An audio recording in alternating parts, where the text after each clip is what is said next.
Get out of my way. He said again, quieter this time, but it didn't matter. The words fell flat under the chorus of laughter bouncing off the tiled corridor walls. His voice trembled, barely holding together. He tried to squeeze past, but Mason shoved him back again. Nah, bro, what's the rush? Your shift at the trash can starting early. More laughter. 3 boys. Varsity jackets. The kind that meant you were untouchable around here. He was smaller, thinner. Backpack clutched tight to his chest like a shield. One strap torn, the zipper rusted. His shoes had holes in them, socks peeking through like an accidental confession. They all saw it, and that made him a target. His name was Elias, but no one called him that. They had other names for him. Hand-me-down, leftover, ghost kid. Teachers barely remembered to mark his presence. Students didn't even pretend to whisper when they mocked him. His hoodie was always the same color, grayish or maybe once blue. The cafeteria lady knew to give him the free tray without asking, but today was different. He knew it. He felt it from the second he stepped onto campus. And now here he was, cornered near the science wing, heart pounding like a drum inside a chest that hadn't tasted safety in months. What's in the bag? Mason demanded again, grabbing at it. Paper spilled. Notebooks hit the floor. A photo fluttered out and landed face up. Mason reached down before Elias could move. He picked up the picture and stared. For a split second his smirk faltered. Just for a second. Who the hell is this? He asked, turning the photo around. It showed Elias as a toddler sitting on the shoulders of a man whose face was half cropped by the angle. What was visible? A strong jaw, black sunglasses, and a tattoo that peeked out from the man's collarbone. None of the boys recognized him, but something about the image made the air shift. Elias moved quick, snatched the photo back, stuffed it in his hoodie, eyes flickering with something unreadable. Just give me my stuff, he muttered. But they weren't done. Logan stepped forward now, bigger than the others. Hey, man, we're just trying to get to know you. You're like a mystery wrapped in poverty. Who even are you? That drew more laughs. The kind that dug deep. The kind you remember when you're 30 and still hear it in your dreams. Elias didn't answer, just stared past them, as if already somewhere else. And then, the sound, a low rumble from outside. At first, no one noticed it. Then the windows near the stairwell began to vibrate just slightly, like a warning. The kind of engine you don't hear around neighborhoods like this. Students glanced outside. Then someone shouted, "Yo, what is that car?" In a school parking lot full of chipped hatchbacks and beat-up sedans. It stood out like a shadow in daylight. A matte black SUV, low to the ground. Windows darker than legal. No license plate in the front. No emblem. Just presence. The kind that didn't ask for permission. It rolled to a stop right in front of the school entrance. Not the drop-off zone. Not the visitor section. Dead center. Elias didn't even look out the window. He just picked up his last notebook and dusted it off. His fingers trembled slightly, but not from fear, from the weight of what was about to happen. The car door opened slow, deliberate, like a scene rehearsed 1,000 times. A man stepped out. Black suit, clean lines, polished shoes, every movement precise. He looked like someone you didn't speak to unless he spoke first.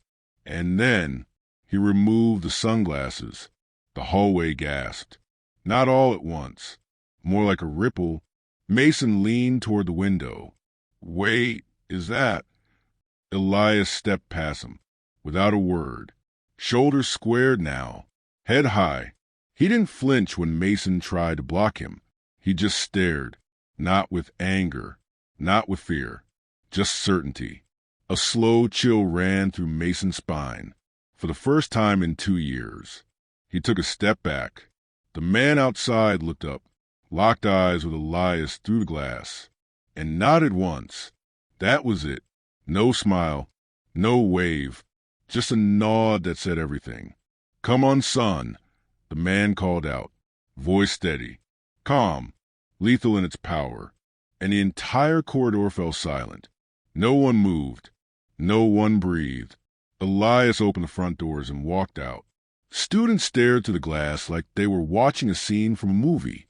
No one knew who the man was, but every instinct screamed that he wasn't a banker or some soccer dad. Mason finally whispered, "Yo, what the hell just happened?" Elias didn't turn back, didn't look over his shoulder. He got in the car. The door shut with a satisfying thud, and in seconds, they were gone. The hallway erupted, whispers flying like wildfire. Who was that guy? Was that really his dad? Why didn't anyone know? But Elias had vanished, leaving only questions. And the photo, Mason couldn't get out of his head, because something about that man's face looked familiar, too familiar. And deep down, Mason knew this wasn't over. It was just beginning. The car ride was silent for several minutes. The engine purred beneath them, smooth and deep, like a restrained growl. Elias stared out the tinted window, watching the school disappear behind buildings and trees. He didn't ask where they were going. He already knew. The man driving didn't glance at him once. Both hands on the wheel, expression unreadable. His presence filled the vehicle like smoke in a locked room. He didn't speak until they hit the highway. "You okay?" The words came out dry, clipped efficient. Elias nodded, but the man still didn't look at him. "You keep getting into situations like that?" Elias hesitated, then said, "Sometimes." The man exhaled through his nose. "You shouldn't have to." Then silence again. He hadn't seen his father in nearly 4 months. Not since that last visit. Not since the late-night phone call that changed everything. And yet here he was, getting into a car like it was nothing, like they were a normal father and son. His name was Dorian Black, and the few people who knew him well enough to say it out loud usually didn't sleep very well afterward. He wasn't a celebrity, wasn't a politician, wasn't on any official power list, but if you said his name in the right rooms, you got silence, or fear, or opportunity. Elias never knew what his father did exactly, only that people acted different around him. Teachers who found out his last name suddenly became cautious. Store clerks got very polite, and people who owed money paid fast. Their destination wasn't far. A gated complex that looked like it belonged in a spy movie. Walls too high, cameras on every corner. As they passed through the security checkpoint, a guard nodded quickly, didn't even ask for ID. Inside the compound, the tension in Elias's chest began to grow, not because he was afraid, but because he knew this wasn't just a pickup. His father didn't do casual. If he came to get him, it meant something was happening. They parked near a side entrance. Dorian stepped out first, opened a passenger door. Elias followed quietly. A pair of large men stood by the entrance, dressed in black. No badges, just presence. They didn't speak, just opened the door and let them in. The hallway inside was clean, almost sterile. White walls, black marble floors. Everything echoed slightly. "We have about 20 minutes, Dorian said, walking briskly, "before I have to go back to the city." "Okay," Elias replied, but his voice was hollow. They entered a room with a long glass table. More guards, more silence. And then, finally, Dorian turned to face him fully. "They're starting to talk about you." Elias blinked. "Who?" "The wrong people." Dorian's tone sharpened. "You were supposed to stay low. Disappear. You understand what that means." "Yes," Elias whispered. "Then explain why your name is circulating on school forums. Why I got 5 calls in the last hour. Why someone texted me a picture of you standing in front of Ridgewood High." Elias said nothing, just looked down at his shoes. The hole's still there, but they suddenly felt irrelevant. Dorian's jaw tightened. He pulled out his phone, tapped a few times, then showed Elias the screen. There it was, his photo, taken through the school window, him getting into the car, Caption, "Who is this kid? Who's the guy in the suit?" Elias felt his stomach drop. He hadn't realized how fast the moment had spread. Dorian turned the phone off, tossed it onto the table. "You're trending. Locally. And that's a problem." "I didn't mean to." "I know." Dorian softened just slightly. "But meaning doesn't protect you in this world. Visibility is danger. And you were never supposed to be visible." Elias wanted to scream. To ask why it always had to be this way. Why he had to hide. Why his father couldn't just be normal. But deep down, he knew this life wasn't made for softness. Dorian sat down, gestured for Elias to do the same. "Listen to me. The moment someone connects your last name to mine, things change. For you, for me, for your mother. That's not a door you can shut once it opens." Elias looked up. "Do they know yet?" "No, but it's close." Dorian rubbed his temples. "You have two choices. Stay, and I move you again. Different school, different name, disappear completely. Or," he paused, eyes locking with Elias's, "you go back tomorrow. Same school, same name, but we do it my way." A long silence filled the room.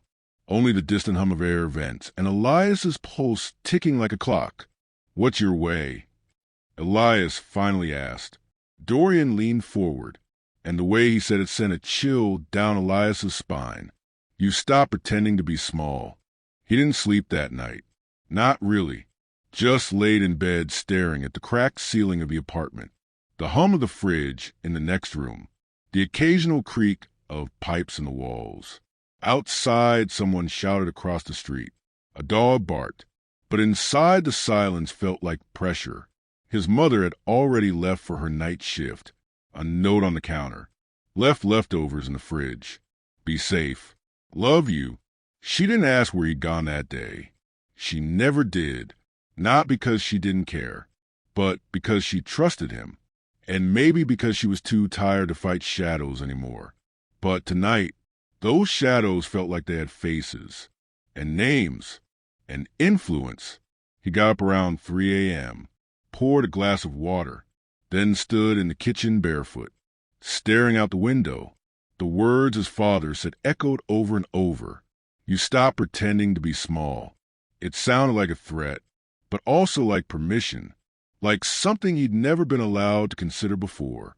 And that scared him more than anything. When the sun finally rose, he dressed slower than usual. No hoodie today. Instead, a plain black t-shirt. And jeans that actually fit. Not new, but not ragged. His backpack was lighter. He had thrown away the broken notebooks, kept only what mattered, and one photo, tucked into the smallest zipper pocket, outside the apartment building. He saw a familiar black SUV parked halfway down the street. He didn't walk toward it. He just nodded, and it drove away. At school, eyes followed him from the second he stepped onto the curb. People nudged each other in the hall. Whispers flowed behind his back like a tide. "That's the kid from the video. Is it true? Is his dad some gangster or something?" No way that car was legal. He didn't even flinch when Mason shoved him. "Yeah." And then the guy shows up like he owns the school. Elias didn't respond. Didn't look. Didn't flinch. Inside, he felt like he was balancing on a blade. But outside, he was unreadable. He made it to his locker without incident until he turned the corner and Mason was there, arms crossed, jaw clenched, like someone trying to act tough even though he hadn't slept either. Logan and the others hovered nearby, not as cocky as before, a little unsure, a little quiet. So Mason said, "You think you're better than us now?" Elias didn't answer, just opened his locker, grabbed a book, turned around slowly. His eyes met Mason's and held, unblinking, unafraid. "No," Elias said, "you're just finally seeing me clearly." For a split second, Mason looked confused, like the insult had gone over his head. Then, before he could respond, a teacher turned the corner and the moment broke. They scattered, pretending to be busy, but the crack had formed, and everyone saw it. In third period, a girl passed him a folded note. Her name was Sierra. She never spoke to him before, not even once. But now she was looking at him like he was someone worth noticing. The note read, "Who was that man yesterday?" He didn't answer, just crumpled it in his palm and dropped it into his bag, but not before she saw the tiniest twitch at the corner of his mouth, almost like a smile. At lunch, he sat alone, as usual, but this time he noticed something. People didn't avoid him. They watched him. They watched how calm he was, how quiet, like someone who knew things, like someone who didn't need anyone's approval to exist. Logan walked by with a tray of food, slowed down, like he was about to say something, then thought better of it, and kept walking. The shift was small, but real. After school, as he stepped out into the parking lot, he noticed another car, not his father's, not familiar, just parked across the street, windows tinted, not moving, but watching. He knew that kind of car, knew that kind of presence. It meant someone was asking questions. Someone had noticed. Later that evening, his phone buzzed. A message from a number not in his contacts. "You're Dorian's kid. That makes you interesting. We should talk." No name, no context. Just that. Just enough to turn the blood in his veins to ice. He stared at the screen, thumb hovering, the weight of that sentence pressing down hard. He didn't know what kind of world he was stepping into, but it was no longer optional. He was visible now, and visibility came with a price. He didn't answer the message. Not that night, not the next morning, but he didn't delete it either. Instead, he stared at it again and again, until the words burned themselves into his brain. "You're Dorian's kid. That makes you interesting. We should talk." He knew exactly what that meant in his father's world. Interesting wasn't a compliment. It was a signal, a warning, a red to hovering over a target. He kept the phone close all day, checking it more than he realized, waiting for another message, a follow-up, a name, anything. But it never came. At school, the shift had settled in completely. People didn't laugh anymore. They watched, measured, gauged every move he made. A few teachers acted colder, more distant. One even gave him detention for talking during class when he hadn't said a word. He didn't argue. He knew the signs. Someone had already pulled him aside, whispered caution. Fear spreads faster than truth. Sierra passed him in the hallway, eyes searching his face. She didn't hand him another note, but her gaze said what her mouth didn't dare. "Who are you really?" After last period, he stepped outside, and the car was there again. Same spot, same windows, same silence. He didn't flinch this time. He just stared back until the engine purred, and it pulled away slowly, not fleeing, not chasing, just letting him know they were watching. That night, his father called. Not a text, not a voice note, a real call. "You got a message?" Dorian said flatly. "Yeah," Elias replied. "You answer it?" "No." "Good. Don't." A pause. Then Dorian's voice softened. "This was always going to happen eventually, just sooner than I hoped." Elias swallowed. "Who are they?" Dorian didn't answer right away. Then he said, "People who think they can use you to get to me." Elias's chest tightened. "What do they want?" Dorian's voice dropped lower. "Leverage. Chaos. Maybe just attention. Doesn't matter. The point is, now they know where you are." A longer silence. Then Elias said what he'd been thinking since the message arrived.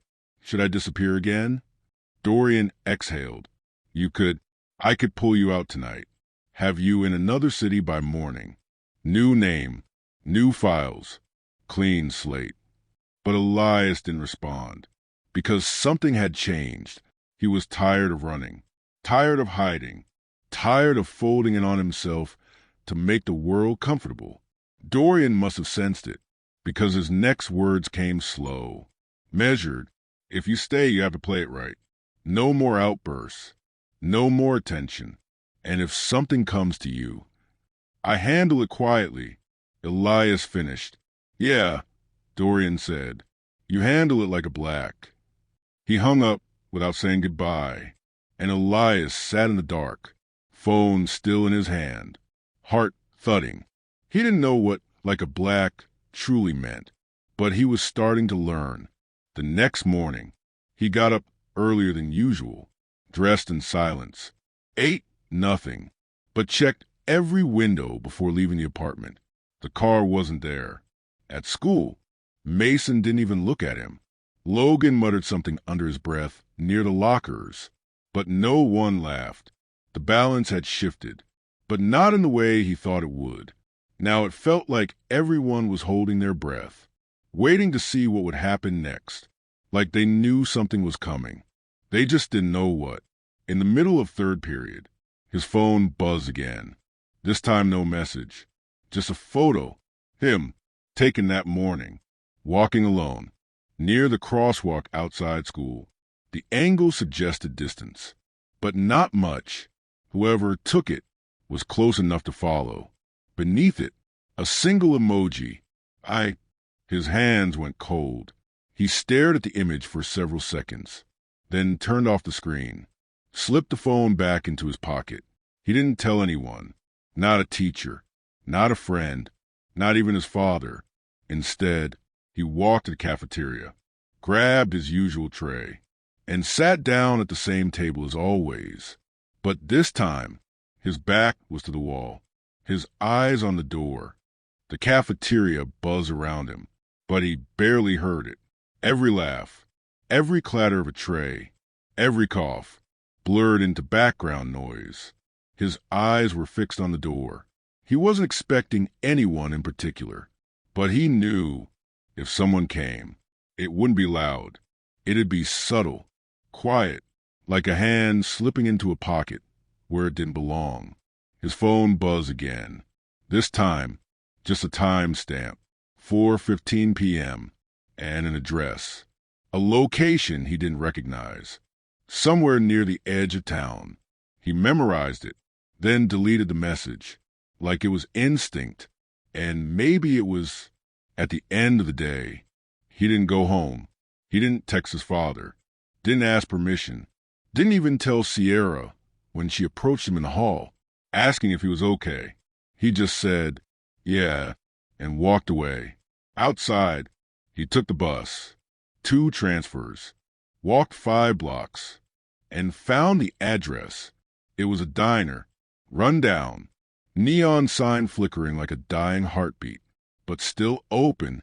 Inside, just 2 customers, an old man in the corner reading a newspaper, and a girl, maybe 20, sitting in a booth with her back to window. He didn't know why, but he knew it was her before she even looked up. When she did, her eyes locked onto his like magnets, calm, focused, calculating. Elias, she said, like it wasn't a question, like she'd known him for years. He sat across from her, silent. She slid a folded napkin across the table. Put your phone on that, she said. Kills the signal. He obeyed, not because he trusted her, but because something in her voice made not listening feel worse. She leaned back, fingers tapping the table, watching him. You've had an interesting few days, she said. He didn't answer. She didn't seem to mind.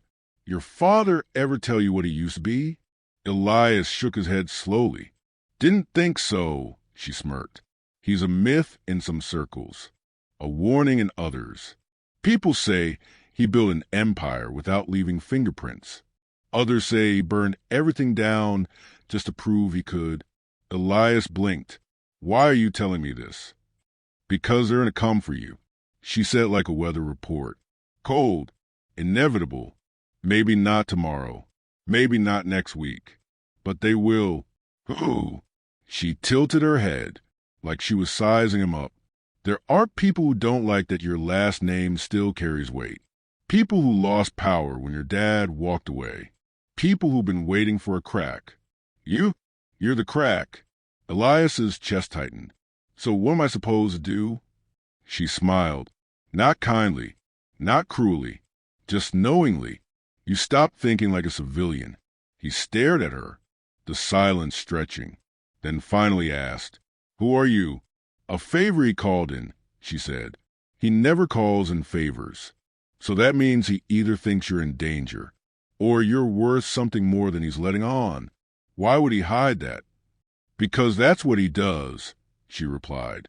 "He doesn't tell you what you are until you need to be it." Elias leaned back, his mind spinning. "So what now?" She slid a small card across the table. Black, no logo, no text, just an embossed symbol, a circle split by a blade. When the next message comes, you call that number. No text, no screenshots, no hesitation. What if it doesn't come? She stood up, tossed a few bills on the table, then looked down at him. "Oh, it will. The only question is, who sends it first?" She walked out, left the bell above the diner door jingling like a warning. Elias sat there, card in one hand, phone in the other, and a sense in his gut, like something old, something heavy, had just shifted beneath his feet. He got home after dark. The apartment was quiet. His mother was already asleep, her shoes by the door, her purse left half open on the kitchen table. She always did that when she was too tired to think straight. He moved through the apartment like a ghost, backpack still on, shirt still carrying the scent of the diner. In his room, he shut the door, locked it, then sat on the edge of the bed, the black card still in his hand, the circle split by a blade, cold against his fingers. He stared at it, then placed it inside a book on his shelf, tucked between pages like a secret only he could unlock.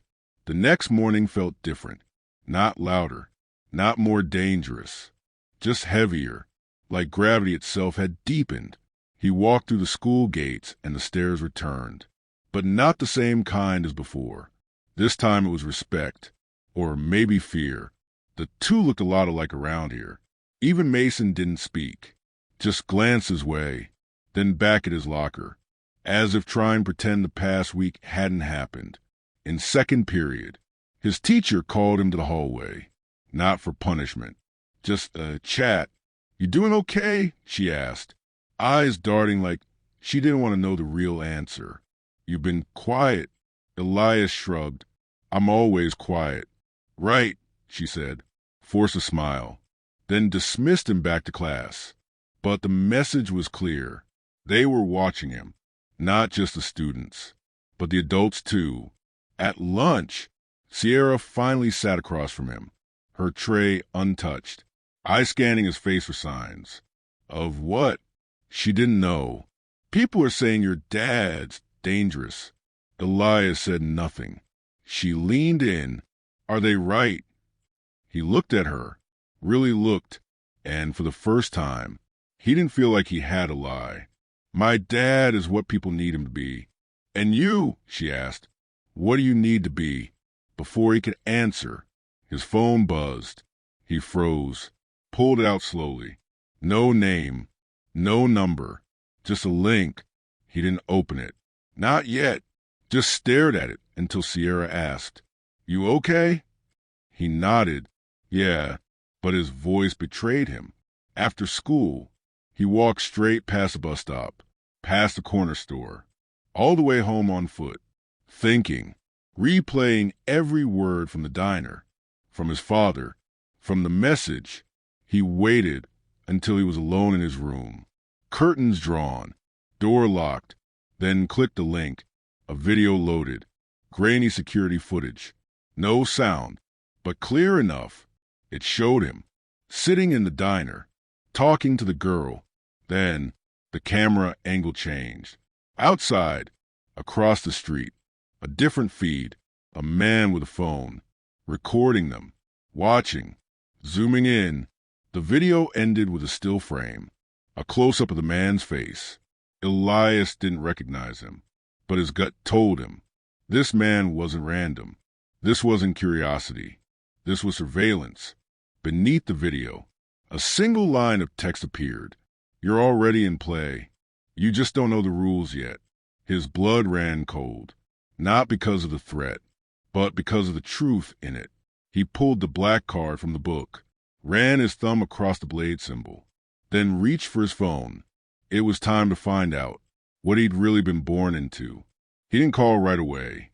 He stared at the number on the back of the black card, ran his finger across the ridged edge, hesitating, because he knew, once he dialed, there was no way back. But whatever game he was in, it had already started. He was tired of being the only one who didn't know the rules. He punched in the number, waited. No ringtone, just one click. Then silence. A woman's voice answered. Calm, clear, like she was reading from a script. You've reached gate 13. Name. He hesitated. Elias Black. Another pause. Then, authentication confirmed.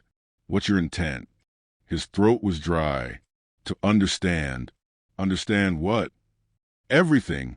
A brief silence. Then she said, Hold. Soft music played. Not hold music. More like something from a cathedral or a funeral. When the voice returned, it was a man this time. Older. Measured. Like he'd been listening all along. Your father said you might reach out. Elias stiffened. Who are you?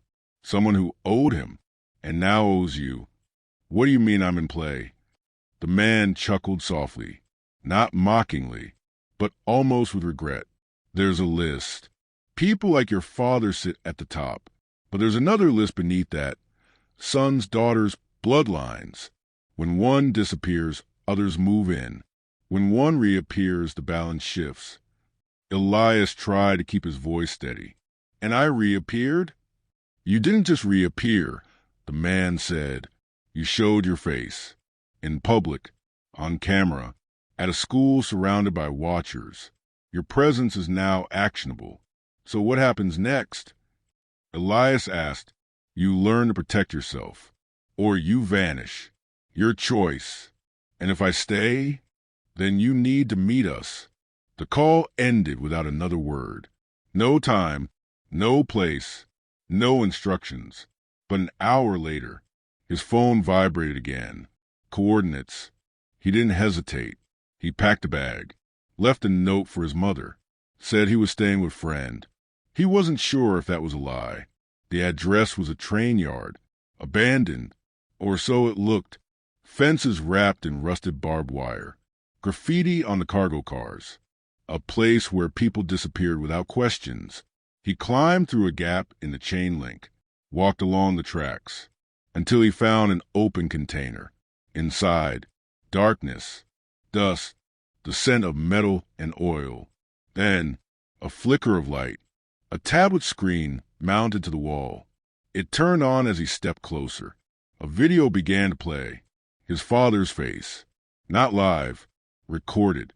If you're seeing this, Dorian said, then I didn't stop you in time. Elias swallowed hard. The image flickered slightly. His father continued. There's a side of my life I never wanted for you, but it seems the world had other plans. So here's what you need to know. The next 10 minutes were a blur. Details, names, places, a network of silent deals, hidden power structures, codes Elias had never heard before, symbols he'd only seen in dreams. At the end of the video, Dorian looked straight into the camera, eyes harder than Elias had ever seen. You don't owe anyone your silence anymore. But remember, knowing the truth doesn't make you safe. It only makes you dangerous. To the right people, and very valuable. To the wrong ones. The screen faded. The container door creaked open. And 3 people stood outside. A man in a long coat. A woman with scars on her hands. And the girl from the diner. The man nodded. Ready? Elias didn't move. just asked, "Ready for what?" The girl smiled. "To stop being the pawn." He followed them without speaking, through the maze of rusted train cars, past shadows that seemed to breathe, until they reached a service tunnel. Hidden behind a crumbling wall, the girl went first, the scarred woman second, Elias in the middle, the man in the coat walking last, like a silent seal on the rear. The tunnel led downward. Damp air clung to his skin. Pipes hissed. Water dripped. But they moved with certainty. No hesitation. They'd been here before. At the end of the passage, a door waited. Plain. Steel. Unmarked. The girl knocked once. Then twice. Then once again. The rhythm of a code. Elias memorized it without knowing why. The door opened from the inside. No words. Just a man with silver hair and eyes that didn't blink. They stepped into a room that looked like a war room. Screens lined the walls. Maps with pins. Timelines. Photos. Some of them, he realized, were of him. Cafeteria angles. Schoolyard photos. Even one from 3 years ago, when he thought he'd just been lost in a crowd at a train station. They'd been watching him for longer than he imagined. "This is Unit K9, the girl said. "We're not military. We're not police. We're the firewall between your father's enemies and people like you." "How many like me are there?" Elias asked. The man in the coat answered. "Fewer than there used to be." Elias walked around the table, every instinct telling him to run. But something stronger held him in place. The hunger for answers, for clarity, for control. The silver-haired man tapped the screen. Images changed. A symbol appeared, a lion with a crown, divided by a flame. Your family didn't just build businesses. They built barriers. Barriers that kept people like them. He pointed to a red section of the map, from taking control of everything. Elias swallowed. "So what am I?" "The heir." The girl scoffed. "You're the loose end." The scarred woman nodded. But loose ends, when handled right, can tie off the most dangerous threads. Elias turned to the man in the coat. "Why now?" He finally spoke, voice deep, gravelly. "Because your father just vanished off our grid. His comms are dark. His tracker's cold. Last known location, south of Marseille. Then nothing." Elias felt his breath catch. "You think he's—" "We don't think anything," the silver-haired man said. "We gather data, assess, react. And I'm supposed to what? Take his place?" "No," the girl said. "You're supposed to choose. Walk away and pretend none of this is real. Or stay. And make sure what your father built doesn't fall into the wrong hands." Elias sat down. Finally, hands clasped in front of him, jaw tight. "How long do I have to decide?" The woman with the scars handed him a folder. Thick, heavy. Inside, documents, profiles, codes, passwords. And on top, a photo of a man. Not his father, but someone else. Someone with a scar on his throat, and the same cold eyes from the surveillance video.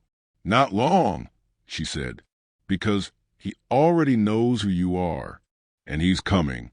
He didn't speak for a long time, just stared at the photo, at the man with the scar across his throat. Something about his eyes. They weren't just familiar.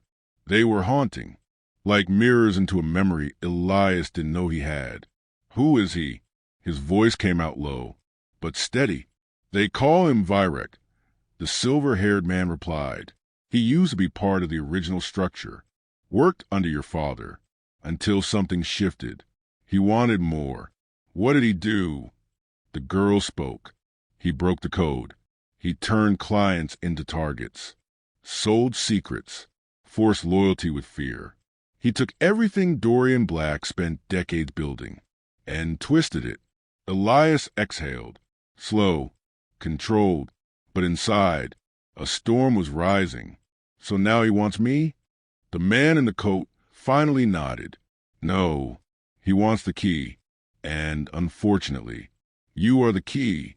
Elias looked around the room, at the faces that once would have terrified him, but now, somehow, felt like pieces of something larger, something he was a part of, whether he liked it or not. He stood up. What happens if I don't run? The woman with the scars didn't flinch. Then we train you to fight. No, she said, to lead. His chest tightened, not with fear, but with weight. The realization that his life, his choices, would now ripple beyond school walls, beyond city limits, beyond borders. He looked down at the folder, then picked it up. What about school? He asked. The girl grinned. We'll handle your grades. That night, he didn't go home.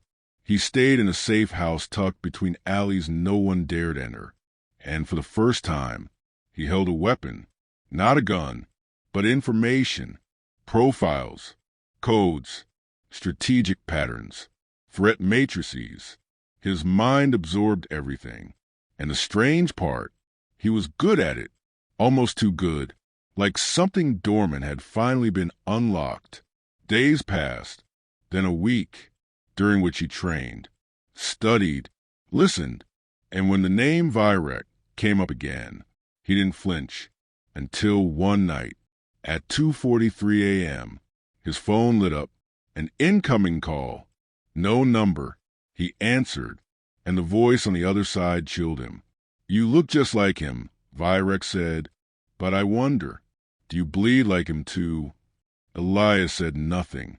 They've hidden you well, Virek continued, but they always underestimate me. Tell Dorian I said hello. Oh, wait, you can't. The call ended. He stood in the darkness, breath sharp, jaw clenched, and for the first time, he truly understood. This wasn't a game. It never had been. He turned to the table, grabbed the blade mark card, and slid it into his jacket.